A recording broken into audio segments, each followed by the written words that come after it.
Hello and welcome to Sidequest. This is our video game show here at Geekverse. I'm your host, Dylan, and with me, the Helldiver, Kirklin Patzer. How's it going, my friend? It's going very good. I feel like it's been a hot minute since I've been here. We got a lot to catch up on. It's been a very long time. We had several weeks of like this Xbox news, and you were away, and la-di-da. It's been a long time, so I'm excited to catch up on what you've been playing. Tell you about some of the games I've been playing. There was the Nintendo Direct. We'll talk about a couple things from there. Elden Rings, the DLC finally got an announcement, so we have a lot of exciting topics today.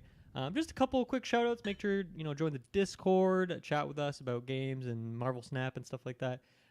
Leave a review, join our Patreon to get episodes early and ad-free. And next week's episode, we are going to be doing, or should be next week, could be the week after, but soon enough, you will get an X-Men Legends 3 dream/fantasy draft roster sort of thing as the X-Men TV show is coming out. This is a cast I've wanted to do for a while, and I like to do some content that lines up with stuff going on in the main feed as well. So we are all in on Marvel Ultimate Alliance 3. When that came out, we did all sorts of draft rosters, covering all the trailers, reviews for the game, streams. We did all sorts of content. And so I kind of want to do, even though this is a bit different because this is not a video game release, still excited to do this cast because X-Men Legends is one of those series very much like Ultimate Alliance that was kind of just back in the early 2000s, but finally came back. Hopefully we get an X-Men game as well. And then also we are reviewing the Halo TV show on a weekly basis. So that's relevant here for the Geekverse audience. Go check that out. Me, Kirkland, and Taylor over there. Your lights are flickering. My lights are flickering. There's something That's very weird. So hopefully our internet maintains itself. I don't know. We don't live in the same city. No, so that's very bizarre. Freaky. Hopefully nothing too weird goes on here. First it was just my monitor, and then I realized it was my lights and everything, and then you saying that it's your lights too. That's very weird. I think it was mine, or maybe I was just looking at your camera Maybe, and thinking it was me and some illusion, but hopefully we're good here. Fingers crossed. But yeah, I think that's it for the shout-outs. So let's carry right into it. Kirkland, we were talking on Discord, what are we going to talk about this week on SideQuest, and you dropped a couple bombshells. One that you've been playing the latest, great, as big as game in the world, Helldivers, but more selfishly, the one that's bigger deal for me is you just casually mentioned you've been playing Inscryption. So tell me about Inscryption. Why'd you pick this up? Where are you in the game? How is that going so far? This is one that I can't remember. It's probably over a year ago now, 2 years ago, when you first told me about Inscryption. Your first experience on it, and it just sounded like a very interesting game to me. And I think at the time I just wish listed, I was keep my eye on it, and then that's one that's just on the PlayStation Plus extras or something. It's in the catalog there. So I was just kind of scrolling through my PlayStation games that I have on there, and I'm like, I need a filler game, because this is I'll talk about Helldivers, but in the early days of Helldivers, it was so hard to get in the game. It was just the server's capacity. So I'd try that for a little bit, and then I'm like, I want another game to to play while I'm kind of waiting for this. And I was scrolling through, and I saw Inscryption staring at me, and I think it started with oh my gosh, what's it called? It's a weird name. Some other indie game. Yeah, it's another one that you told me about. Subliminal. Superliminal? Yeah, that one. There you go. Yeah. So I was looking at that, and then I'm like, oh no, I should do Inscryption first, because I know that you've been telling me about to get on that one for a while now, and booted it up, and right away just was very, very.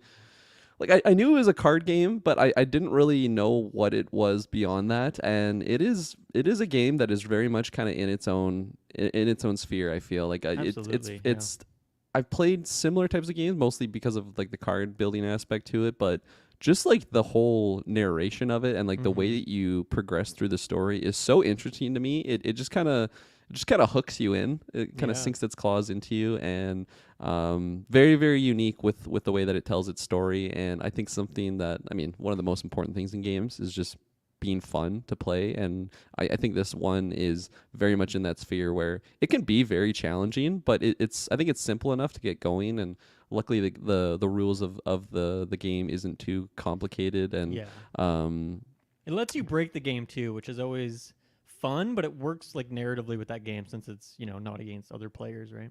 Yeah, no, absolutely. And I think it gives you tools like pretty early on to use, and it doesn't really hold your hand though of being like, I mean, there's kind of like a tutorial type sphere, I guess, to it, but I just I don't know. I'm really really loving what it is. I haven't played like too much of it. Like a couple hours in, I got Okay. absolutely wrecked by the angler, and then Yeah.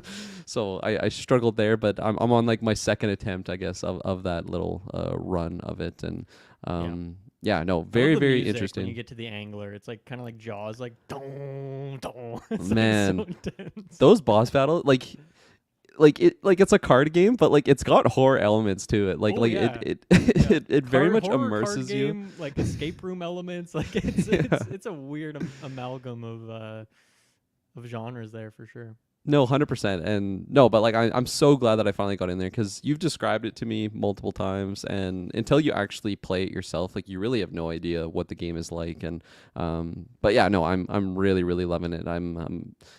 You know, now that they've kind of fixed Helldivers, that's kind of been taking up my time right Yeah. now. But definitely gonna take another attempt at the angler, and like I said, like it is challenging, but I feel like the first time that I took on the prospector, I believe, Mm. like I got murked pretty hard, but right after that, like I kind of knew what strategy to use going forward. Like I feel like when I make mistakes, it's very obvious, at least for me, to kind of know not to do that again, and Right. knowing when you want a squirrel card or like pulling from a different deck, like Yeah. That's just a like really that sort novel of balance. mechanic for a card game. I really like Yeah. that. Yeah, absolutely. So very, very glad that I finally jumped in there to at least talk to you about it. And I feel like I'm still very, very early on from it, but I am really, really liking just the initial great first impression, maybe I'll say, of that Nice. game. That's good. How's the cabin, like the more escape room element of it going for Yeah. you? And that's like that one I think was a surprising aspect to it. Like you probably told me that you do that, but like I just kind of didn't think of it at the time when I was playing it. Like I just kind of assumed that you're at that table, then you get up and walk around. Um I do like it because it's something like break up the overall gameplay. I think my favorite part of it is the actual like card Yeah, like definitely. that Yeah. that type of gameplay. But I think it breaks up like the general gameplay and gives it a little bit extra. Mm-hmm. I think just because I am so early on, like there is probably still quite a few things that I have yet to discover with it. A lot of it you Um, can do, like there are certain sequences of solving things as you yeah. would expect for those kind of puzzle escape room sort of things, but a lot of it too you can just kind of figure out of order. There are things that you don't even really need to solve to like Oh, move okay. on, I'll say, in the least spoilery way. Yeah. So yeah, it's a weird part of the game. But even just like the first time when he's like, go get that thing for me, and you just like get out of your chair, it's like, Yeah. whoa, what the hell is this game? It just like Oh blew my yeah. mind when that first happened. When you get the candle and then you bring it over and Right. he blows it out and like Yeah. you don't really know what that means at the time. Well, I guess he says like you have another chance, otherwise you're just I'm gonna kill you essentially. Like it Yeah. just gets so ominous so quickly, and I'm like, oh wow, like this game has consequence. That's very interesting, and just the way that I guess the antagonist or whatever you would call it, like just the way that he looks at you, like while you're walking around, and all you see is the eyes just like staring at you. He's It's very terrifying. very Yeah. freaky, and I think it's probably the second time that he kind of prompts you to get up. He says something like "Don't touch my stuff," and like from that point, I was so hesitant to actually like engage with anything. I'm like, is he just gonna kill me? Oh my Yeah. god, what is going on in my house? Sorry for that, but yeah, like I like didn't interact with things for a little bit there, and then afterwards I was like, okay, I must be able to interact with some things here because he keeps saying to like go grab something, or maybe it Mhm. was the I forget the name of it, but it's like a weasel type creature, but they have a different name with it that Oh, starts the with an stout. S. Yeah, the stout. Yeah. He kept prompting me to go find another card, and I was like, I don't know if I can do that. That's like this guy's gonna murder me. But yeah, no, I like the way that it has other puzzles in it more so than just the actual card mechanics. Mhm. Like there's one sort of puzzle thing that I believe you get another card for. It's in like if you exit your chair, you go left, and then on like the far right, there's like a little, I guess, dresser type thing, and it has Right. like a little puzzle aspect to it. Felt like I never fully understood how to do the puzzle, but I did beat them all. I Right. just kind of like pieced it together. I'm like, okay, I think I need You like can 5 out of trial and 5 for error your these. way through Yeah, them. Yeah. exactly. And I'm just curious how much more there is, because the cabin feels small for at least for the things that I've interacted with. I don't know if it expands forward. I don't know if that's like a spoiler story type thing, but yeah, I this is freaking me out. As we're talking about Inscryption, this horror game. Yeah. The other thing too is just like, I guess, the overall like death mechanic of it, and it never really hits you with a game over or anything like that. Right. It actually has kind of a story thing to it where you get your death card, which is really interesting, and you can make a unique card out of it. That was really really cool. Fucking OP too, which is so much fun when you just get a death card that is insane and can just like win you a run on its own sometimes when they're so good. So that was really really cool, of just kind of that discovery, how you get a unique card on each death, and it, like as you said, it can be very overpowered depending on how you construct it. So that's really really cool. And I guess just doing like different strategies, because it is a card builder. Like you do go along on your path, and you strategically pick which cards you want. And there's been some that I've like, oh, this seems cool, and I just never get use out of it. And it's like, man, I just wasted my whole pick for this one. And then of course I fail on that run, but that's what makes it so fun. Like it's not discouraging when you fail. It's more so like you're learning from each run that you go along. Yeah, and definitely with some of like the ways the card game connects with the escape room element of it too. Like there are certain runs where you might not even be trying to win the game. You're just trying to like do a specific interaction or learn something, right? Where you're trying to just get information. So I think it works well in that way too. But yeah, I mean, I'm not going to spoil what happens in the game, but yeah, once you beat the game, you unlock like the roguelike mode, right? That's what you're telling me about. Which adds like so many new cards, so many like starting decks and other mechanics, like tons of new mechanics in there too. So definitely worth going through. I think if you're on PC, I think you can just like do some like button prompt to like skip to that. Oh, okay. That if you, I guess if you don't, I don't think you can do it on console though. But if you wanted to just go right to that roguelike mode, but I think absolutely play through the whole game because it goes places. But yeah, I'm so glad you're playing it. I hope to get some. I hope this is one that you know, sometimes you pick up a game like it's true. I'm bad with that sometimes. Maybe you haven't played in a few months, but I hope Inscryption's one you stick to. And if you do get stuck at any point, you want a hint, feel free to ask. Okay. And don't like bang your head against the wall. I had to do that when I was playing the game. I had to ask Dante for a tip or two because there was at one point I was stuck on some really specific thing, but it's like I kind of solved it but didn't. So yeah, if you ever do run into any walls like that, good to know. Yeah, hit me up for sure. Whenever I play a game like this, I'm always just like so impressed with certain like game developers on just how their mind works on like the way that they craft things like this, and how it all kind of, it's different game mechanics, but they all kind of interact with each other, like how it is like an escape room type setting, but the card building and battling through cards is such a core mechanic of the game. Like he's a Vancouver resident too. Oh, really? Yeah. Really cool. Love the art style too, of course, and So just good, the music is very ominous in the game. And as you said, like when you start those boss battles, and specifically for the angler, just the big bell type atmospheric thing that goes on is sweet. And the masks, like when it's almost like you're doing like a D&D campaign, but this like Kinda, it's like a life or death campaign where this DM is just like about to murder you if you fail. And I just love how the way that he tells the story, you come across like a merchant or something, or you'll put on different masks. Like it's just a really, again, like a really unique way to tell a story. And I really like how as you're going along on the map, it's not overwhelming. It's not like there's like 6 different paths to go through. Like you're going straight. Maybe that happens later on, but like it's mostly just like a left or right fork on the road type of thing. And you can kind of strategize how you want to go through it. But I mean, I imagine you can beat it either direction. Like it's not like it changes the ending depending on which path you go, but it gives you some choice in that matter. And it's also just like a nice little break amongst the card battles. So like the battles, they don't take too long most of the time, at least for the ones that I've done. And I like the little items that you can get, up to 3 items. And if you don't use your items, you get the pack rat that comes and gives you the pack rat card every once in a while. It's really sweet. I'm really, really digging it. And I've really come to like just really love these card games. I feel like I never played too many of them. Of course, Marvel Snap is a big part of my life now. Loop Hero, that was another one I had played. Of course, Midnight Suns, dabble in that. And now this one. But like like what is it? Slay the Spire, I think, is another big Yeah. card game. Monster Train's another Monster another good Train, one okay, there. Balatros, this game that just came out that everyone in the world's raving about. It's like the newest indie darling kind of thing. Oh, okay.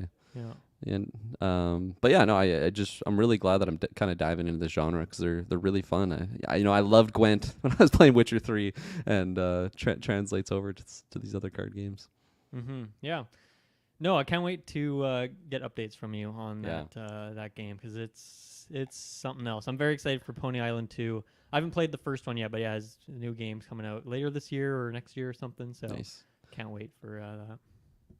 I was gonna ask you too, like roughly, like how long do you think like the story is? Like I know you can get stuck at some parts, but is it like a, I don't know, 8-hour story, 4-hour story? It'll vary. For me, it was 30 hours to beat it. Oh wow. Or maybe it's 20. It was 20s, high 20s or 30. Okay. Now, I played almost the entire game like with Clinton on screen share, and we were like talking through every time we could pick a card. We were like discussing ideas, so that took a lot longer. But because I mentioned that too, like that one thing I asked Dante about, there was at one point where like I did solve a puzzle, but I just kind of solved it at the wrong time, and then I ended up like playing a lot more than I needed to like get past this thing until I realized that I just need to do that thing again that I did before that I thought I'd crossed off my list, So that also added a lot of time to it. So yeah, my time was like way over. If you went on how long to beat, I'm sure it'd be like half that, but because of the way I played it in particular, yeah, it took a lot longer. But yeah, even now that the roguelike mode is in there, I'm still just jumping in every once in a while to do a run or two. And then when I do, then I'm like hooked again, and that's like all I play for like a week. And there's so much to do and unlock in the roguelike mode. Because it gets fucking hard to do some of these unlocks. You have to like check a bunch of challenges essentially. So it's like every battle's a totem battle, or you start with like your scale down at like 1 point to like, you have to like work so hard, and then it's also the randomness, and then all this stuff. So it gets pretty intense as well. So yeah, even once you beat that story, if you want to go check out that mode, you're gonna have a lot more time with the game.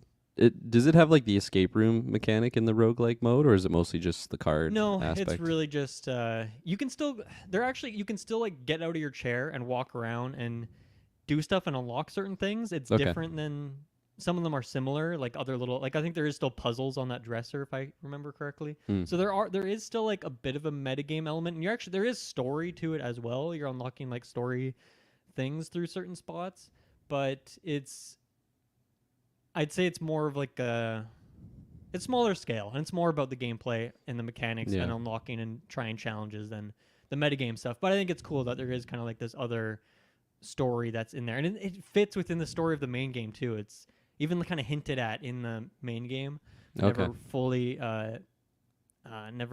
like explained. So it's cool. I think it's well done, and I haven't even finished it yet because there's still so much to do in there. So yeah.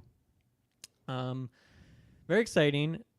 But yeah, Helldivers is the other one that you mentioned. That's what's taking your main time. So, yeah, tell me about this. I'm guessing you had a couple friends who were playing it, and that's why you picked it up. So this one, like Travis Snell, he drafted it in the video game draft this year, and Sure did. I think like even just when we were going through the games, like I watched the trailer, it was like, okay, that looks kind of interesting, but probably not a game I'll pick up. And I think it was last weekend I was hanging out with buddy Patreon Tyler, shouts out to Tyler, and he was telling me all about this game and how just fucking insane it is. And it's basically just Starship Troopers, the video game, which I absolutely love that movie so much. So it's just like listing off how crazy it was, and like it's a cheaper game too. Like I think it was like $50 on PlayStation, $40 on Steam, just PlayStation and PC. Unfortunately, it would be great to just have more members, I guess, on Xbox, but maybe it would be worse because the servers would just be totally bottlenecked. True, yeah, like maybe later on, but yeah.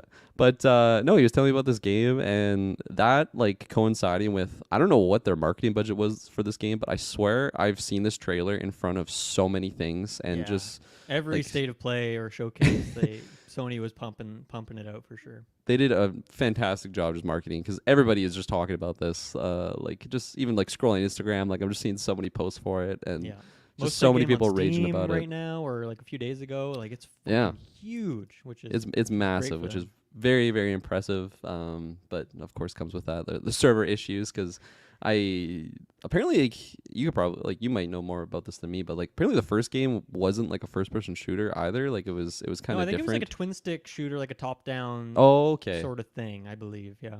But like I think that peaked with like 10,000 people or something. Like it was Okay. just Yeah. such a less popular game, whereas this one obviously is just super like it's the number one game in the world right now it seems, and it's just Definitely. insane. So I picked up the game, and every single time that I loaded it up, it would have that server capacity issue where I couldn't even do the tutorial the first time I played it. I was Wow, waiting there that's for like crazy. half an hour, which was a big bummer when you just buy a game and you literally can't even play it.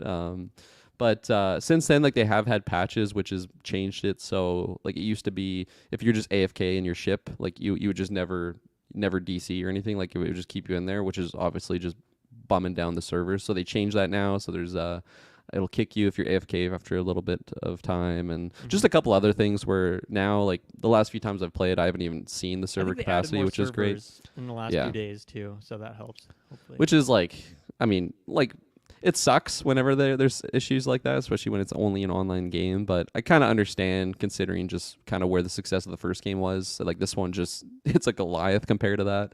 Obviously, they weren't really prepared for it, and just give it some time. But now, I can say definitely the servers are a lot more manageable, and there is even like matchmaking issues where if you hit quick play to join other people's games, like it would just take forever, and you would never really get in.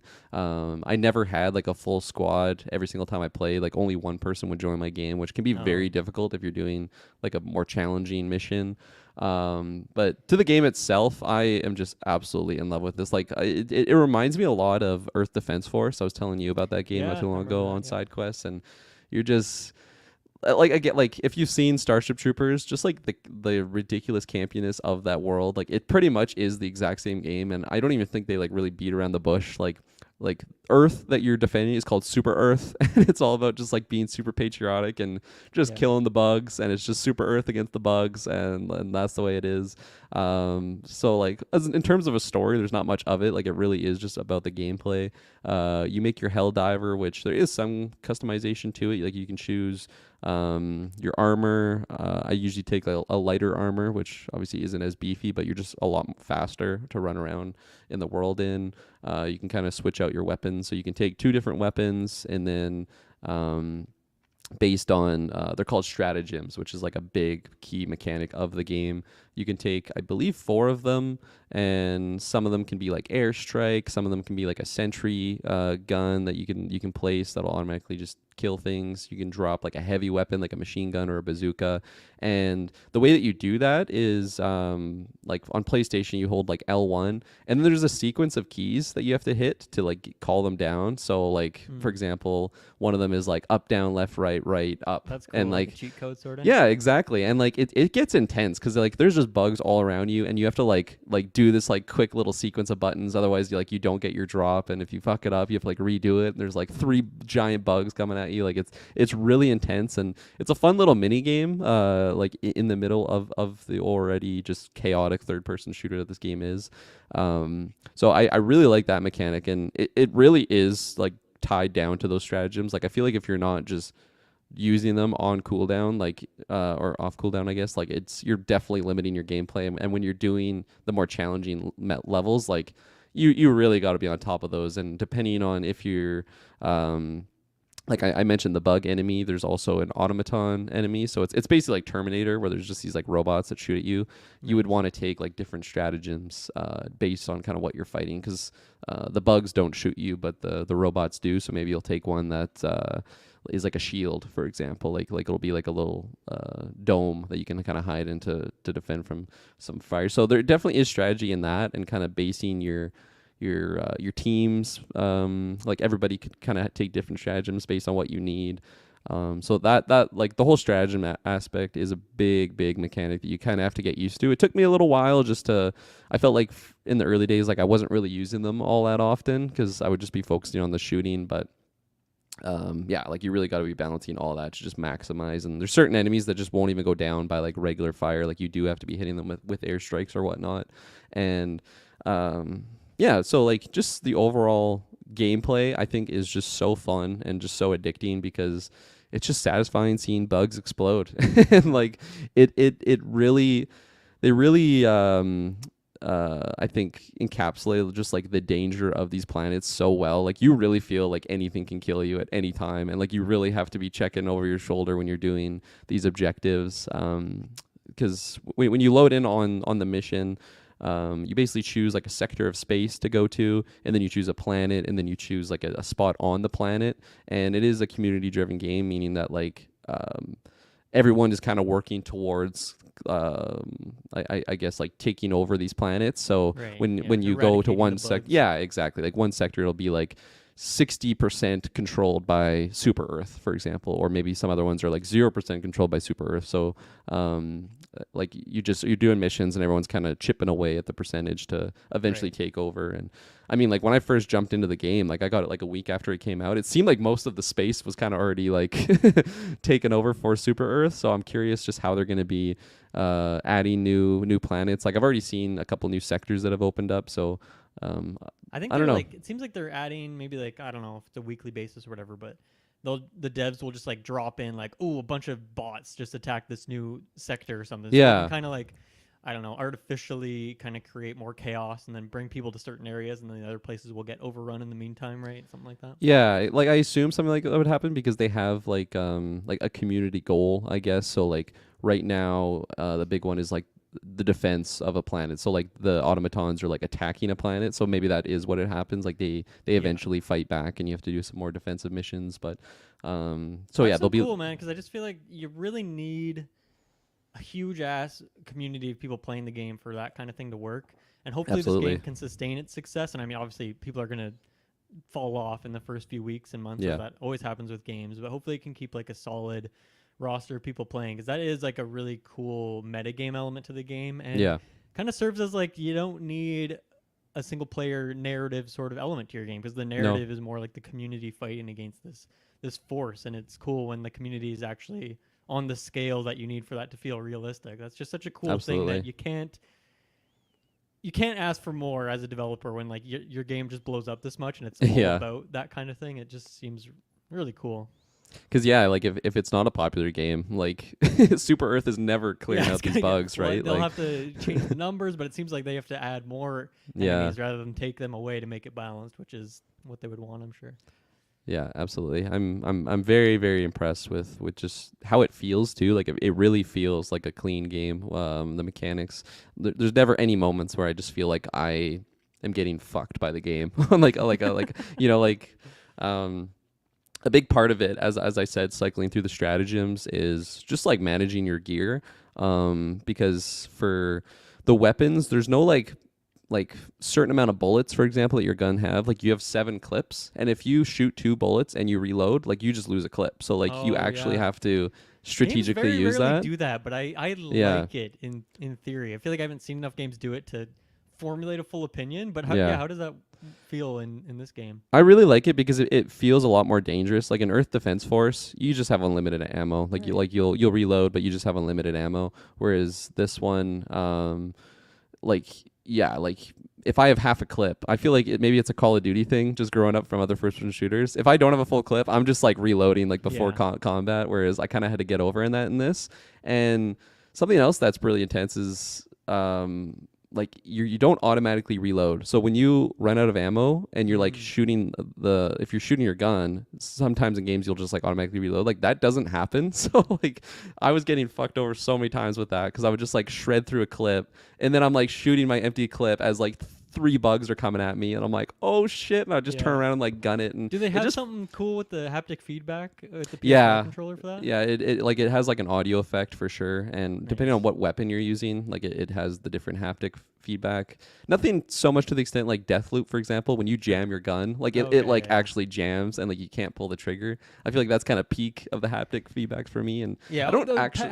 it's always going to be like the first few months of a console's release is when like the coolest controller things are Yeah, going to happen. And then people just settle into whatever's most comfortable and familiar. and I don't even necessarily love the haptic feedback, but in a game like this, I think it's just so much more immersive Yeah. and it just really feels like a dangerous world. Because if I have like a massive heavy machine gun or something, and there's a giant bug coming at me, like there's a lot of recoil on that gun too. So you're just like kind of spraying. You're trying to do controlled shots, but like it's just there's bugs flying all around you. You're getting just swarmed. You call in like an airstrike right on your position. There's one instance where me and Tyler were doing a mission, just the two of us, and I was like he was down. So whenever an ally goes down, I think you get like maybe 20 resupplies for the mission. So every time someone dies, like you call in like like you have to do the button sequence to call them back in. So you toss the little marker and then they hell dive again, so like another pod comes down. Nice. So I like did that, and I was getting cornered in like just like a corner of like a rock. Like I was just getting cornered by these bugs. Like there's no way for me to get out of them. They're completely taking me over, and I'm just like shooting my guns. I run out of ammo. I switch to my secondary, shoot it all. I'm completely out of ammo. Like I can reload, but I'm just completely out. I don't have time to reload. So I just like pull out a grenade and just like self-sacrifice, just explode. And it's just like so thematic in that sense. That's where it's like, amazing. man, like I am that soldier that just fought to the last Yeah. the last breath. And it like it sucks I die, but I was just laughing so hard because it's just so like thematic. Like it really feels like an action. And like they have that all over the marketing. I feel like I keep seeing posts. It's like this game truly feels like an action movie, but like it actually does in periods like that. And Is there a thematic, like when you die in that situation, like do you just respawn, or like are you a new person? Like how does that? yeah, like I like to think that you are a new person because Okay. you drop in, like when someone calls you back in, like you drop onto the planet from your Right. little pod, like how you start the mission. So that's kind of how Yeah. I think of it in that sense.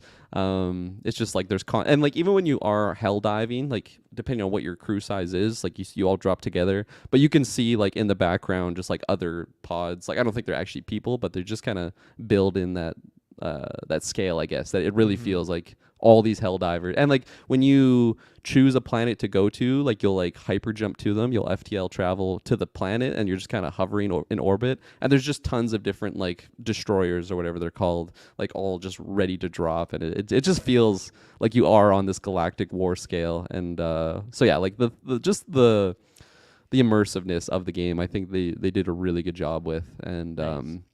yeah, it feels so dangerous. Every time you're on the planet, you just feel like you always got to be looking over your shoulder, because there is times when maybe you're not in combat right away, but you're just kind of constantly scanning. You're looking at your mini map, looking for like little red blips that pop up. And there was one instance where we were doing one of the objectives, and you're just kind of turning on like an antenna, so it takes some time, and we're just kind of chilling there, and I turn around and there was just like 20 bugs that were creeping up on us. It's just like, oh my god, to your left, everybody. Like you just like get right into the action. And yeah, it's really really fun. Obviously it's more fun to play with friends, because then you can kind of like strategize and work together. And those challenging levels, like there's a lot of different difficulties of it. You choose your mission, but then you choose what difficulty you do the mission on. I've only ever done like the level 4, so it goes like trivial, which is the easiest, easy, medium, and then challenging, and then it goes hard. And then there's like hardest, impossible, like true Right. hell dive, I think is like the hardest difficulty. I couldn't even imagine what that's like. Yeah, Like it's kind of like Diablo. Like there's just so Yeah. many difficulty levels as you get stronger and stronger. You know? No, absolutely. And like there is a leveling system, so that's where you would unlock more stratagems and different equipment and stuff like that. So on those harder difficulties, you probably need everyone kind of max level Nice. to be able to take those on. And when you do missions, you get XP as well as like the in-game currency. And with the currency, you can there's like these metals, that's like a type of currency that you can kind of customize, like get different gear and stuff. It's almost unlocks how like the Call of Duty Game Pass or Battle Pass, whatever it works, or whatever it's called, how that works, where you get these tokens and then you spend them, and then you kind of just like expand, and the more tokens you spend, the more things that you can unlock. It's not a Battle Pass where you like pay into it, but that's just, I mean, I'm pretty sure you can buy the in-game currency, as a lot of games have these Sure, days, yeah. but like it doesn't really change the gameplay, I don't think, other than I guess if you get different armors and such. But there's a different currency that you just spend on the stratagems themselves. And I don't know, it's kind of cool going through that and kind of customizing your character and kind of making your own play style. And I've found I don't know, I bounced around with a couple of different stratagems, but I definitely have my core that I really love using. Friendly fire is very much a thing in this game, so it can be absolutely chaotic. Like there was this one time where there was like a bug nest or something that we were taking out, and I just like tossed like a thermal airstrike in it as like one of my allies just like jumped into the pit, just fucking got murdered like instantly. I'm like, oh, oops, sorry about that. I like redeploy him real quick. Sorry about that, guy, but I've died many times to allies just from like airstrikes, or like it's just so chaotic that definitely friendly fire will happen at times. But yeah, it's another thing that makes the game feel like truly dangerous. So I'm loving it. I'm absolutely loving this game. I'm definitely on the hype train for it, and I'm really happy that they've kind of fixed the server issues, because like I said, ever since they've had that patch, I haven't had to wait at all. There was some times where like I would want to play, like I think it was like Thursday after work or something. I'm like, I just want to do like a hell dive, and I boot it up, and I'm just kind of sitting there watching it. It's like, well, I guess I'm not playing tonight. It sucks whenever that happens, but I understand. Hard to make a game. Dude, yeah, I mean, I can't even imagine for like, okay, a middle-sized studio, but like you have the first party like PlayStation budget and marketing, like trying to estimate how many players you're gonna have at launch and how much money you should put into like servers and stuff. Like, God, that must be so stressful and impossible. It seems like no matter what your game is, like half the time studios just are off, whether they're under or over, whatever it is. So yeah, that's like a good problem to have, really, in the grand scheme of things. So pretty. It's cool tough to estimate that sort of thing, though, right? Like you definitely have pre-orders for the game, but like that's by no means I guess to that's tell. really like your only metric, I feel like, that you could actually go off of in terms of servers. But even then, like I don't know how many people are pre-ordering games these days. I really only do it if there's some incentive. I'm sure there was for Helldivers, but obviously their estimates were way under. But sounds like they're fixing it up quick. This is the type of game, though, that I don't think it was super popular on day one, right? Like I think it was just word of mouth and kind of the hype building up. A couple weeks after release, for sure. Yeah. But I highly recommend this game. I think it's a fantastic shooter, and it almost fits that like Left 4 Dead type feel, where like you just go in, you're just shooting mobs with friends and just trying to survive. But the third person works. I like just found out literally yesterday that you can actually go first person like while you're aiming, which makes it feel a lot more immersive. I don't love it. I usually keep it in third person mode just because it's so when chaotic. You're scoped in, do you mean, or can you? Yeah, like if you're aiming, like on PlayStation, if you hit R3, like you'll go to first person mode, which is pretty cool, especially for taking out like longer ranged enemies. But just enemies in the distance. But in terms of like gameplay, it's pretty basic. There is like a dive that you definitely need to use. Especially on the harder difficulties, because certain bugs just can like actually one shot you. Like there's a charger, which like it's basically the charger from Left 4 Dead. Like it'll just run at you. It's super tanky, and if it hits you, like you are just getting tossed. Like you won't necessarily die in one hit, but like you'll actually just get sent flying, and it's hilarious. So you'll like want to dive out of the way in that sense. And their back is kind of the weak spot. So maybe one character is like luring it, and then everyone else is kind of like chaining it. So there is some major strategy that you kind of need to use. Definitely more so on the harder difficulties, but yeah, it's fantastic. I highly recommend it. If you have a PS5 or Steam that can run it, it's not the most like taxing game, I don't think, on systems, but I got it on PlayStation. I knew my computer wouldn't be able to run it, especially in those chaotic moments where you just have bugs everywhere. Yeah, that makes sense. I'm sure my laptop, if it could run it, would be just screaming the whole way through. So yeah, maybe someday. Cool. Someday. That was awesome. Glad you've been playing and enjoying that. Yeah. Let's take a quick break. We'll be right back. Okay, we are back.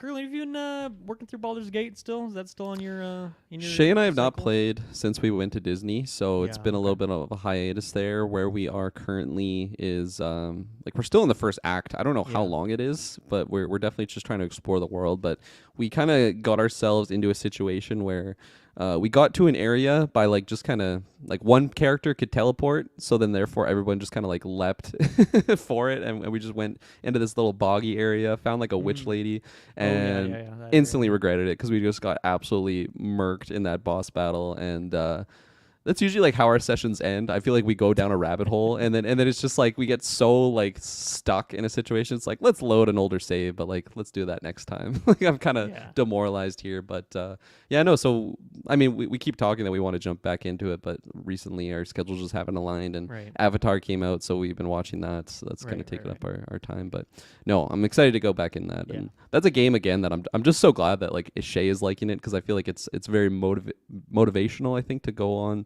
that journey, because it is a daunting game. Like it's just so large scale, and like if you're not having fun playing it, it can be detrimental. But we're both just really digging it. And Yeah. yeah. Yeah, I think at least on Xbox, like it's been a lot more stable recently. So I think they've done Oh, more that's nice. patches because I was talking about all the crashes I was getting in Yeah. that game, but I haven't had one in a while, and I can actually like boot the game up from quick resume and it will run nice. normally. Whereas before I'd always have to like close it, even if it didn't Yeah. crash, it would just be so laggy. So that's been good. I'm like on the bridge walking into Baldur's Gate, so I'm like at the city Ooh. now, so that's pretty exciting. But yeah, I've been playing some other stuff on the side, but still just slowly making my way through that. This is like a week's old update at this point, but I wanted to share it with you. But remember, I think it was the last time we were on Sidequest, I was telling you about Kirby and the Amazing Mirror, and I was having a Yep. great time playing through that. Well, I finished that game like weeks ago, but great game. Once again, like I was praising it in that episode, but like such a weird structure, but like such a cool Kirby game, like easily one of my favorite Kirby games now. But one thing that just made me so happy in that game is at some point, one of the bosses in the game is Master Hand from Smash. Nice. And I was looking at it, and it's like it came out a couple years after Melee, and it's like HAL Laboratory. It's the same studio that made the first two Smash games, right? So it all makes sense there. But yeah, like playing against Master Hand, and then Crazy Hand comes in there doing all the moves from Smash. And then the coolest thing is when you kill Master Hand or Crazy Hand, you can suck them up, copy them, and then the copy ability you get is Smash ability, Smash mode, whatever it's called. And so you just have like 5 or 6 of Kirby's like Super Smash Bros. Attacks specifically, which, for me, who's such a nerd about Smash Bros. And movesets and all these characters, just such a cool thing. Like once I first got that mode, I just used it for like the next 2 hours. Like I didn't switch once, even if there was like some wall I couldn't get through. I'm like, I'm only using this mode. It makes me so happy. So yeah, big shout out to that game. Once again, it's on Nintendo Switch Online, so everyone should go play that. Such a great Kirby game that I'm glad I finally played. But here's the bigger game I wanted to shout out today. So, Kirklin, last year there was a game that came out, and just all the trailers and everything else. I was like, it looks so great, but it's like $90. Like when we get all these taxes and stuff, like games are fucking expensive these days. And it just didn't seem like, it was always like on that store page. Like I was right on the purchase button so many times. I had it on my wish list every time it goes on sale, like 30% off, 40% off. I'm like, is now the time. I held off, and I'm glad I did, because it just kind of shadow dropped on Game Pass the other day. Oh. And that is Dead Island 2. Dead Island 2 is on Game Pass now. And yeah, they didn't even announce it in a big way, which I'm like, this is like a recent game. It's like a fairly big deal. So I don't know why they didn't announce it in a bigger way. But I've been playing through it, and I'm glad I waited, just because then I don't have to like buy it outright. But holy shit, it is like exactly what I wanted. Just, like a mindless zombie slaying game, similar to like Helldivers. Just so many zombies everywhere, just crashing and burning. It's so much fun. It's just like, it's a popcorn flick sort of game, just mindless smashing enemies and zombies and stuff. But I'm very impressed by it. Like, it's a really well-made game. It's the tone and stuff is like I'm not really into that. It's really stupid, but it's like kind of intentional. But the gameplay is just so freaking fun. I've just been absolutely loving this game so much. It's got 2 things that are like very underrated, low-key elements of games that I love, but I just love exploring houses in games, like especially open world games, when you allow me to go into all the houses. I think that, it's such a big reason why I love Elder Scrolls or Fallout, like the Bethesda open world game, because especially with Elder Scrolls, right, like every single building, that's like an ethos of those games. You can go in every single building, and I just love looking around at the furniture, the decorations, whether I'm looting or I'm just like exploring. And that was why, if you go back to the Redfall review for me and Dante, like that was like my favorite part of Redfall, is just going into houses and looking around. So even though the game's like not great, I still just love looking at houses and looking like the artists on these games who like do the set dressing and put all the props around. Like I appreciate those artists in these games who go through all the effort, and especially in Dead Island, where the game like looks amazing and it's actually like running at a good frame rate, which a lot of games haven't been recently on new Xbox games. looks really good. You're going through just like Hollywood Hills, so all these like huge mansions with beautiful pools and glass windows and all this stuff, and just walking through these houses, and so many of them you can go through. It's not an open world game, but the areas are fairly open-ish, and you can go into a lot of different buildings that are kind of off the critical path. Like, I love that. And then it also has another one of my just favorite things in games. We talked about it in the Deathloop review, talked about it on the Dark Messiah retro, talked about it in the Weird West review. A fucking good-ass kick. Just a physics, janky kick, kicking zombies through windows, off of balconies. And then it has kicks on kicks where you can do like a flying kick where you're doing like a jump and drop kick and like smashing zombies off buildings.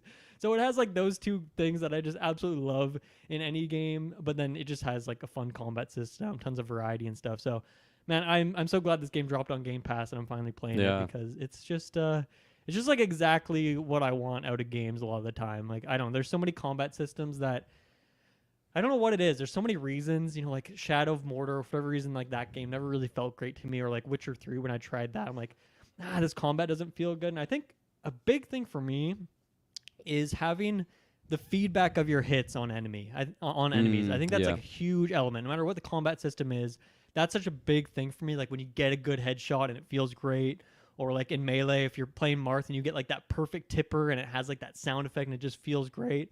And this game, like that's what it's all about. Like the combat, there's a little bit of depth to it, but for the most part, it's just like the satisfaction of ripping zombies up is like it seems like the core design element of this game was making it feel good to just destroy these zombies, and it's succeeding in that way. I remember that like in all the trailers, they had some marketing term, or they called it like the flesh system, which stood for something, which was essentially just like the amount of detail they went in terms of how you can rip these zombies up. So apologies for the graphicness here, but just like, depending on what weapon you're using, if it's something that is like a blunt weapon versus something that's like a blade or like a crowbar, something that would like rip open things. Yeah. But just like ripping off like chunks of meat from these zombies, or like sometimes you'll just hack at their arm until like it's literally hanging on by like a thread in like a very realistic way, or just like punching holes in the side of them, or you can just like smash their legs out a bunch and then their legs will just break off and then they're just like crawling at you, ripping off their arms so then they can't attack you and they have to smash you with their head. But yeah, just like ripping out their like fucking organs and stuff. Like, I know it's really gross stuff, but it's just like so satisfying. Just hours in already. I've played like 4 or 5 hours of this game, and just like it's just continually satisfying that's awesome. How satisfying it is just to rip these zombies apart. And there's different types. There's one called the Shamblers, which are just they're just like flesh and bone. Like there's barely anything on them. So them just like one clean swipe and their arms will just go flying off or something. Like it's just all built around that. So having an absolutely great time with this game. I forget, did you play Dead Island back in the day, like the OG? I've never played Dead Island at all. No, the first one was one of the ones that always eluded me. Like I wanted to try it, but I just never got access to it. And my big zombie game, like I played the Dead Risings back in the day. Right, And then Dead by Daylight would be like peak zombie, I guess, experience for me.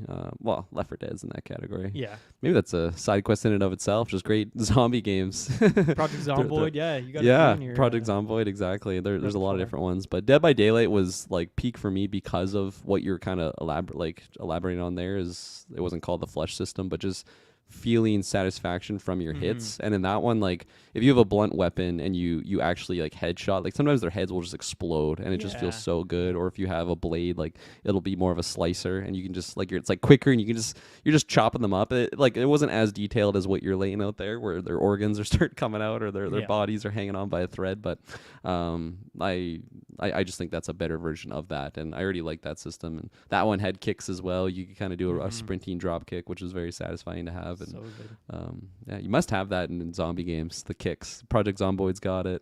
So you need to kick them into like fire. Like this game's all about. There's just like a big water spill on the ground, so you like throw a car battery in there and electrifies everyone. Or patches of oil all over the place you can light on fire, or like big toxic swamp or pools filled with like toxic water and things like that. And kicking the zombies into that is obviously like a big part of the satisfaction. So it's got that part nailed down for sure. Getting creative with your kills is like such a big like zombie game thing where it's like just just getting creative. Killing things is probably morally questionable, but the fact that they're just zombies makes it okay. So it's fun when you get those combo effects.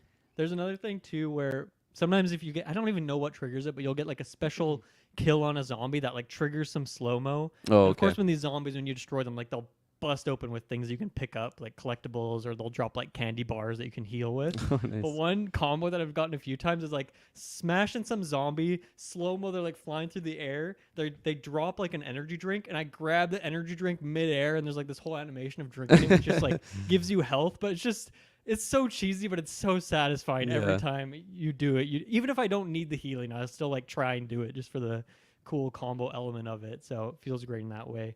Another low key thing that I really enjoy. This was something that was great in Breath of the Wild, was like the weapon durability system, which I know is people are on different sides of that, whether they like it or not. I'm a fan of that system in that game. But one thing I really like too is in that game, if you like use your last weapon strike before it breaks on an enemy, you'll like smash into a million pieces into the enemy and deal bonus damage, which is like a satisfying way to like, yes, your weapon broke and you're losing a weapon, but you're getting like bonus damage out of it. It's kind of like a nice system. And this game Yeah. has a similar thing to it as well, where it just feels good when you break a weapon on an enemy. And the weapon variety is great. Like there's all sorts of just, like lead pipes and crowbars and all those basic things. But then you get all sorts of different swords and knives that have different feels to them, and they all, like I said, like kind of destroy zombies in different ways. I got like some fucking Wolverine claws that I equipped with like Nice. electricity, so I'm just ripping open enemies as like a electrified Wolverine, just huge like fire axes and stuff. It's all melee weapons, which I like. I'm sure I knew that from the trailers, but I kind of forgot about it. But yeah, like, there's no guns, so it's all about melee combat system, and that's where a lot of people were like, "Oh man, I'm not excited for Indiana Jones game because it's like a first person melee combat game. Like I don't think that works." But then I like, to those people, I'd say go play some Dead Island 2, because like it can be a really satisfying system, and there's an element to it where there's not as much information because you can't see behind you and whatnot, but it works really well. You have like a very like quick dash, which helps you like dodge, but also just get around the battlefield a bit more, and that feels really great. Like it's just super quick. When I was playing this game, Kirkland, just was listening to some music on the side of Spotify, and Murder on the Dance Floor came on, like the Saltburn song, and it was like, Nice. it was perfect for this game. Just like this tongue-in-cheek, like cheesy zombie slashing thing. It was the perfect song to come That's on while I awesome. was going through Beverly Hills. It was amazing. I think there's a couple critiques I have for sure. Like, I think one thing that's kind of weird with this game is it's like, this is a co-op game as well. Like at some point you unlock co-op, and I've only played on my own so far, but there's parts of it where I'm seeing like, man, there's no way you should be able to do this area now. Like they want you to either replay the levels, or I don't know if this would be something like in co-op you would more do, but there's this weird difficulty curve where there's like, a critical path, and on the critical path, all the zombies will be like around your level, so it's manageable. You can do it. But then there's like things off on the side where there'll just be zombies that have like a skull on their head, which means they're just like way above your level. And this happens like a lot. You'll bump into these. So it's like, I don't know. Am I supposed to come back to this area later? Am I supposed to replay this level in like a New Game Plus sort of way? It just seems like, why is this area even here or accessible if I can't go there? And the way they're making it inaccessible is by just putting like a high level zombie there who just literally one-shots you. Like I haven't not been one-shot by these zombies. So that's like a weird part of it where I just want to take my time and explore every last nook and cranny, but it's kind of like disincentivizing me to do that. So that's kind of weird. And then a lot of like, this door opens from the other side. You see that all times in games where you're unlocking shortcuts and whatnot. But and this is a stupid point because like every game would be better as an immersive sim or more immersive sim elements, but I just wish this game had a bit more of that element of like exploring, or like, I don't know, like the combat feels really great. I wish there was the movement. The movement feels pretty good, but you can't really like get around things in different orders. Like it's very linear in the way you're supposed to go through a certain house or something. And so I don't know, there's all sorts of locked doors or locked things I haven't been able to get through, and then a lot of them are just like, oh, I just walked through this place and then I can escape through here quicker on the way out. So it was something I wish there was a bit more freedom in how you can explore, and there's certain things where it's like, oh, I clearly could jump over this, but there's like an invisible wall here because I'm not supposed to go that way, even though like I could just walk around this block slightly and get to that same spot. So it feels weird in the way they're like arbitrarily gating me off from certain things, but maybe when I beat the game and I see what the replayability element of it is, like whether it's a New Game Plus or you can just go back to those previous areas and do side quests and whatnot.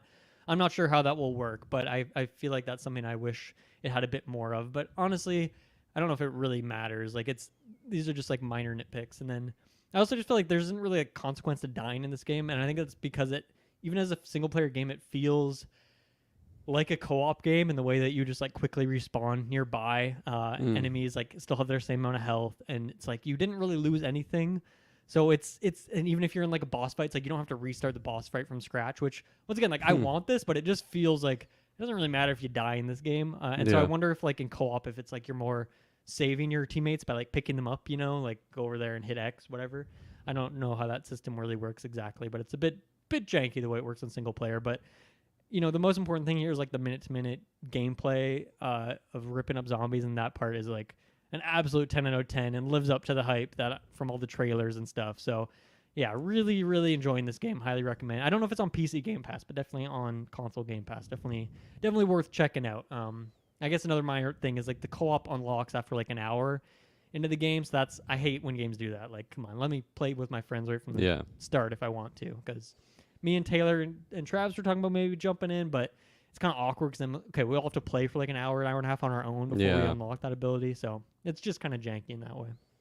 It's nice that it's on Game Pass, though, because I just feel like it'll be more, accessible for people that want to do co-op, even though you are kind of forced to play an hour by yourself, but just being accessible in that sense, because, most games that have co-op are more fun with co-op, like with friends, so, yeah. I think it'll work for them, too. I know for me personally, like, with how much I'm enjoying it right now, I know there's like a DLC came out at some point. Like I'll probably buy the DLC, which is like $20, maybe $30 or something, since I didn't have to pay for the game proper, which maybe that's the price I would have paid for the game when it went on sale to a certain extent. Right. But it's like, I don't know, I'm probably going to buy this DLC to just get access to a couple more levels, and I'm sure they have new weapons and zombie types when you unlock that certain stuff too. But yeah, no, really, really enjoying that game. So shout outs to that. Let's move on to... Well, it's going to be a short segment, but there was a Nintendo Direct. It was a partner Direct, so it wasn't like Nintendo showing off any first-party stuff. It was just like third-party games coming to the platform. Just have a couple of highlights from here. We're not going to break down this whole thing because honestly, I watched it and there's a couple of cool things, like a couple 3DS games that obviously that store is closed, so now they have like ports to Switch, which is cool. There was a new Monkey Ball game, which looks awesome. It has like a Battle Royale mode if you're into that. Like it looks really fun. But the two big things for sure were... They finally got like confirmation that Grounded and Pentiment are coming to Switch, which we kind of saw coming and knew were happening from Xbox and these confirmations. But there you go. The first crop of Xbox games on other platforms are officially here. Pentiment, I think, is out now. And then Grounded is coming on April 16th. And then they also confirmed along with this that those games are coming to PS4 and PS5 as well. I guess Pentiment may be already out there, and then Grounded is going to be at the same release date. And then along with that, this is from the Direct, but then Xbox confirmed that, Sea of Thieves and Hi-Fi Rush are those other games, and those are only coming to PS5, so I guess they're just higher fidelity, weren't working on the old gen and weren't working on the Switch. I'm sure when the Switch 2, Switch sequel comes out later this year or next year, that those games will get ported to that as well. But there you go. Those are the 4 Xbox games, which were highly rumored. Those are going to be the ones. They are officially here. But... yeah, I'm curious, Kirkland, as a... I guess these games are on PC. You could have played them already. But any interest in these now that they're elsewhere and maybe a bit more easily accessible? Pentiment and Grounded specifically? Grounded for sure has been one that I've just been interested in. It seemed like that was the one that you and Taylor were playing, right? Where it's like Honey, I Shrunk the Kids sort of We idea. played it a while ago in early access. I'm trying to remember if we played it when it went in 1.0. But yeah, that was my game of the year, 2022. I fucking love that game. It's great. That's awesome. Yeah. Getting access to a great game, I think, is never a bad thing. And Pentiment has been one that I feel like I just keep hearing you talk about it, and I'm just interested in it for that sense. So definitely going to be keeping an eye on that one. And I feel like I'm mostly probably due to my hardware, just focusing more on PlayStation gaming these days. My PC's, it's getting near the end of its life. It's still cooking, but so it's cooking. Nice. I don't think you want that for a computer.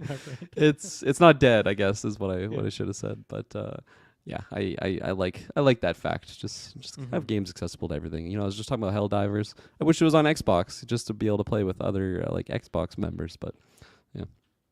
One thing I'm looking up right now is, Xbox is big in trying to incentivize crossplay, and it looks like Grounded will have crossplay with PlayStation and Switch as well. So all those are connected, which is great, because that is a really fun co-op game. It was funny when there was rumors of Grounded coming to Switch. I'm like, it's not like a Horizon Zero Dawn. It's not like the highest quality in terms of visual.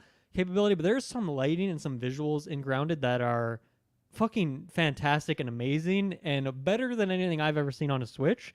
And when I was watching this trailer for the Switch, yeah, it looks like they fucking went like lowest possible PC settings on this thing. Some of like the backgrounds, particularly when you look out and see like the other yards in the background, it's like you can count the polygons on it, and the lighting seems like a way downgrade. Like one of the most beautiful things in any game ever is Grounded when like morning, when it's like sunrise, the sun's like just rising over the houses. It's kind of like that orangey bright yellow. You can see the dew on the grass like lighting up.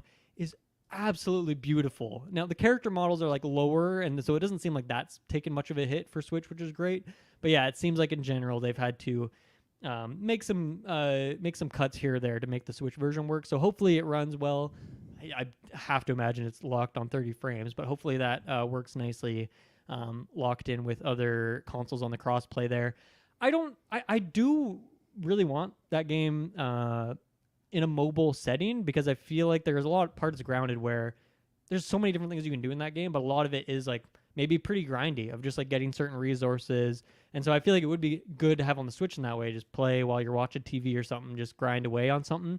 And then when I want to do something that's more intensive, then play on Xbox on the big screen when I'm going to do a certain quest or something. And I'm guessing it has cross progression too. So hopefully I can bring my save over. But yeah, hopefully that stuff all works. And yeah, people should check that game out, because it's just amazing. And since it even went 1.0, it's got 2 huge updates, or maybe 1 huge update where people can make custom maps. They highlighted this in the Switch trailer as well. So custom maps, custom levels. I've done like jumping puzzle maps, and there's different kind of challenge room maps that people have made. So all sorts of cool stuff there that hopefully that I'm sure works well with the cross-platform too, where even Switch day one, you'll have a bunch of things you could just download right away because people have made them on PC or Xbox and whatnot. And yeah, so hopefully people go check that out. It's a great game. Pentiment as well. Pentiment doesn't seem like they would need to make any sort of cuts here or there to make it work on a Switch. It's a pretty like visual novel for the most point and click adventure sort of game. So hopefully that works well. And then yeah, it's cool to see Sea of Thieves and Hi-Fi Rush coming. Those are coming March and April for all these games. Pentiment, like I said, already out. So I don't know. Did you have any thoughts on that in general, since you missed some of that news discussions the last few weeks of Xbox bringing some of their first party games to these rival platforms? Any hot takes or takes on that at all? Nothing really hot take wise. I guess that's like, I feel like any idea that I would have is something you guys probably already discussed. Like just the fact that maybe sales are down, so they need to make it more accessible to just other areas. Like I don't see it really as a negative, because you're just getting the potential of great games to more gamers, and at the end of the day, I feel like that is not a bad thing. Even if you're in some weird sphere that like Xbox games should only be enjoyed by Xbox like owners, I think just if you're making great games, make them accessible, and it's a win across the board. For the players, will be getting their hands on something that they'll enjoy, and obviously the people will be making more profits that way. So I see it as just a great idea in general. You can always make the arguments that it's like, okay, well, what's incentivizing people to get the Xbox for something like that? I still think Game Pass is a great boost that huge, Xbox has. So yeah, overall, I think my general thoughts are just positive across the board for that stuff. Yeah. I mean, I'm ever since we've been talking about this for weeks now, I'm a big fan of it. I think it's great. Have more games for more people, and especially for Grounded and Sea of Thieves, these community driven games, co-op is a big feature of them. That'll just mean that those games can exist for a lot longer, and hopefully get continued updates. Like selfishly for me and Grounded, like I hope this means that Grounded keeps getting more updates and more features added, because I'll just play that game forever. Anytime they do a new update, I re-download it, or if I still have it room for my Xbox, then I just boot it up again and play for a few hours. It's just I haven't even beat the main story of that game. Like it's such a huge freaking game. So I am very happy to have that stuff too. And then the last thing I wanted to shout out from this direct was Unicorn Overlord is a game, which I still fucking hate that title. And every time I have to say it, I just feel I feel angry. I don't know what I feel. I don't like it. But this was announced, I want to say, in like the fall Nintendo Direct that happened when I forget when it was, September, October, something like that. It's coming out very soon, early March here. But with this new showcase of it, they said that there is a demo available, and I downloaded that, and I've played about an hour and a half, maybe 2 hours of it. I don't even know how to describe this game exactly. It's definitely a strategy game, kind of top down. The setting of it feels, in the aesthetic and everything, it feels very much inspired by Fire Emblem as its core inspiration, but the gameplay isn't a tactics grid-based game. There is an element where there's an overworld and you're moving units around a map, but there isn't a grid element to it. However, there is still a grid in the game. There's like you're building little troops of characters, so you have like a little six square grid, and that's where you're like picking which units are in this. I don't know what's the word, like a little legion of characters. I'm sure there's a word for that. I just can't think Unit of it. or Troop, something, whatever it was. Yeah, something like that. A little clan going on there.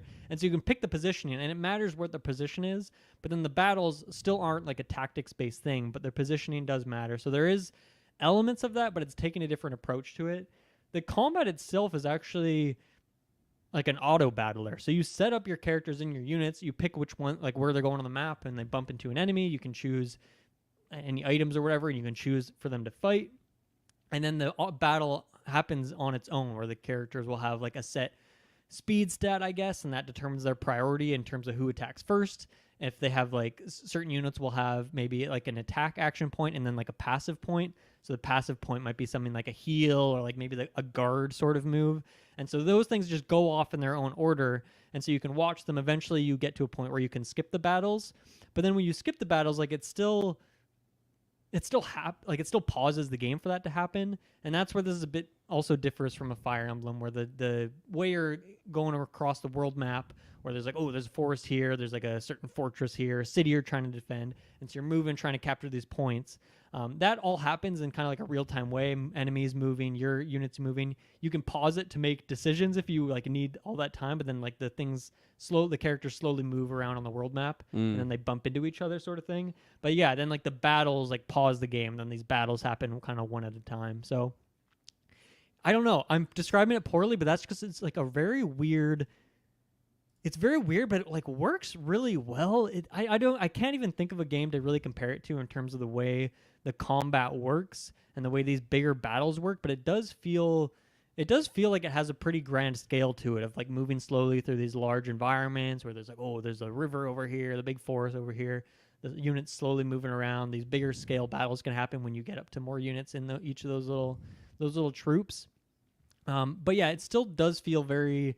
Like Fire Emblem definitely feels like the biggest inspiration for it in terms of the art style, in terms of the story just being like Kingdom A is waging war against Kingdom B, and then Kingdom C is somehow in between these two kingdoms. It's like it's very generic in the way it starts up, but then again, I would have said the same thing about Triangle Strategy, the way that opens up. But then by the end of that game, that's like one of my favorite game stories. Like I think it really nailed that Game of Thronesy element to it.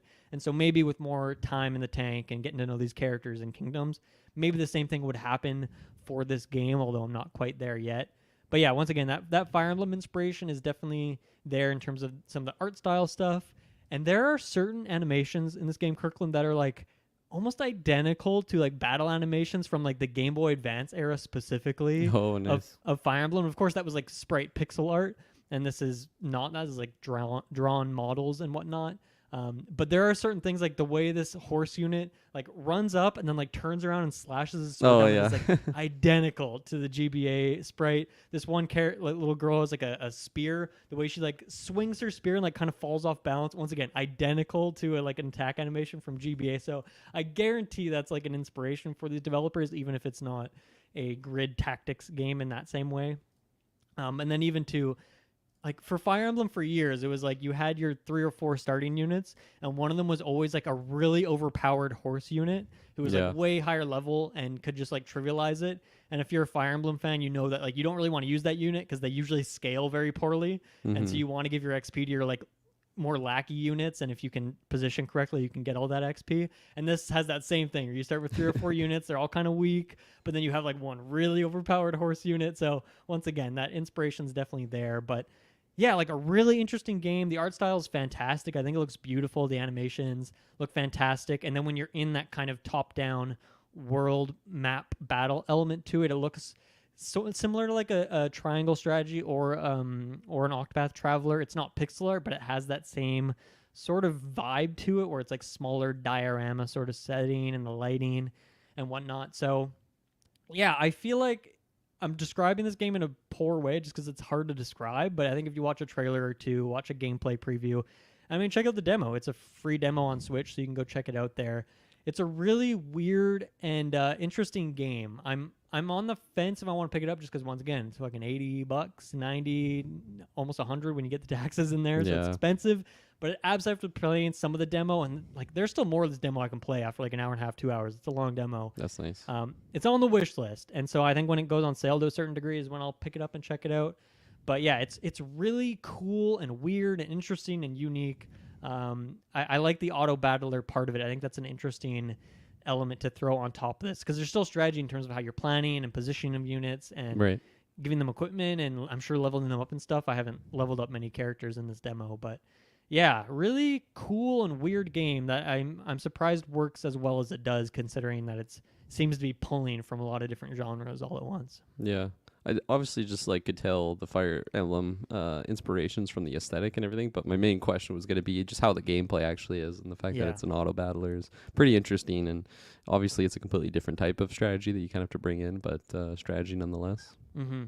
Yeah, it was hard too. Like in the second or third battle, like one of my units died, and it doesn't seem like they die permanently. I don't know if that's always a thing or just in the demo or just in the early tutorial levels. Not too sure. But yeah, like even in like a couple hours in, like there was still just tutorialization every 5 seconds. Like there's tons to learn in this game. It is definitely overwhelming.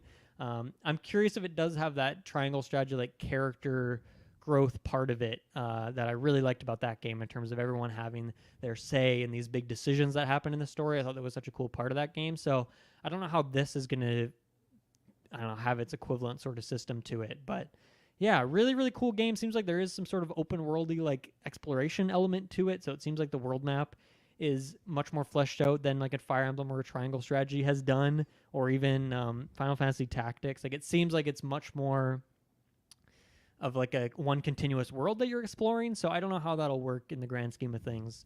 But yeah, really interesting game nonetheless. Once again, that's Unicorn Overlord. Don't forget the title. Don't forget the name. But I'm excited to hear other people who pick this up and check it out. I want to just hear other people's opinions on it and hear how it develops and grows as you get deeper in the game. Because, like I said, it's a lot all at once. And if the game keeps kind of unfolding this cool new mechanics, I think it could be an all-time great. Like it definitely seems capable of that. Like beautiful visuals, great music, voice acting seems solid in there. It's got it all. So really cool game.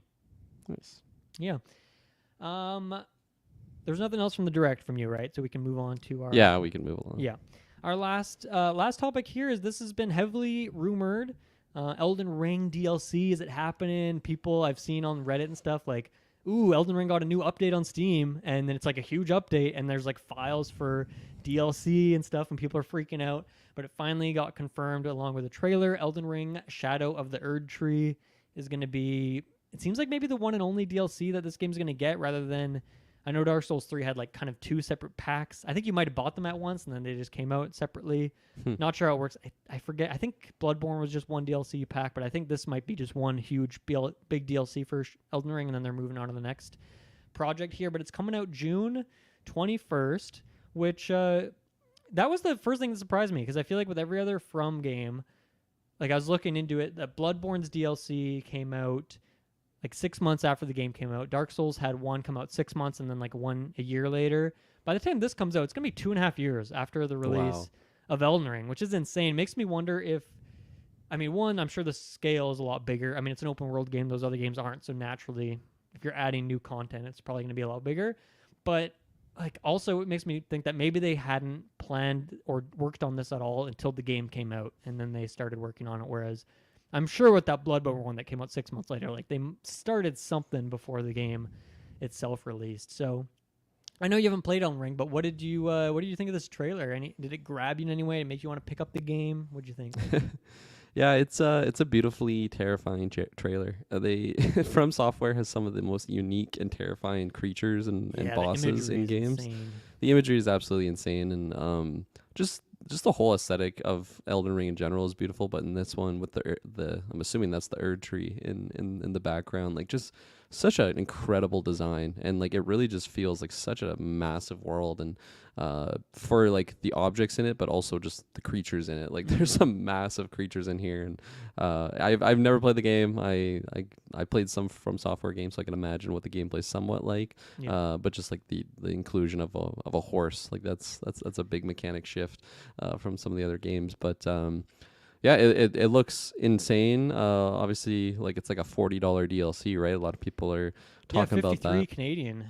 It's pretty beefy there. You know? So I mean, like From Software, I feel like is seen very positively in the gaming realm. So I would expect and hope that it definitely lives up to the price point, even more so. And if this is like the one DLC, I think it's even has higher expectations to deliver for that reason, and be basically like a 0.5 game, almost on like a Miles Morales type scale, where you could like basically have a whole game just about it.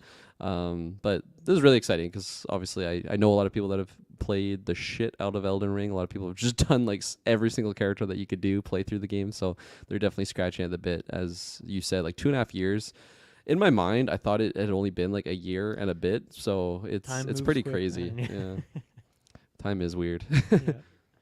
Yeah, no, I loved Elden Ring. You go back, check out I think we had 3 like dedicated episodes to Elden Ring, and then talking about it else times too with other people and the Game of the Year stuff. It came up a lot in the year of 2022. Oh my god, years are hard to remember at this point. But yeah, I'm definitely gonna be picking this up. It's $53. It's expensive for a DLC, but I have faith that they're gonna nail it. They've taken the time.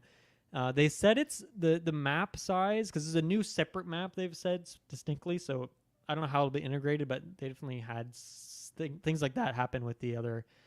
I mean, I've only played, I guess, Dark Souls 3 DLC. I haven't played the DLC for the other From games that I've played, but they said it's about the size of Limgrave, which is like the opening area in Elden Ring. That's a very big area, especially when you factor in the underground elements.